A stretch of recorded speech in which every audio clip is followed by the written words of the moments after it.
नमस्कार शेतकरी बंधूंनो. तर नेहमीप्रमाणे आज आपण पीक पाहणी कार्यक्रमाअंतर्गत आलेलो आहे श्री विठ्ठल भाऊ मोरे, राहणार शहापूर, तालुका परभणी, जिल्हा परभणी यांच्या शेतामध्ये. त्यांनी आज फॉर्च्यून हायब्रिड सीडचे सम्राट हे वाण लावलेले आहे. तरी त्यांचे अनुभव त्यांच्या तोंडातून आपण विचारून घेऊ, त्यांना सम्राट हे वाण कसे वाटले. तर विठ्ठल भाऊ, मला सांगा, तुम्ही कोणतं वाण लावलेलं आहे? सम्राट. तुम्हाला आतापर्यंत कसं वाटलं वाणी? चांगलं वाटलं. बरं, तुम्ही येथे लागवड दिनांक किती? हिची लागवड दिनांक 13 जून. आज जवळपास त्याला माझ्या हिशोबानं 2.5-3 महिने झाले. बरोबर. आज रोजी तुम्हाला बोंड्या संख्येला कशी वाटते? 40 ते 50 ते बघा, 50-60पर्यंत बोंड आरामशीर आहे.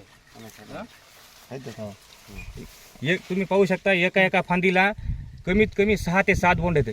1 2 3 4 5 6 7 असं प्रत्येक कुठलीही फांदी घेतली ते 7 ते 8 बोंडे आज रोजी श्री विठ्ठल मोरे यांच्या सम्राट ह्या व्हरायटीला आहेत.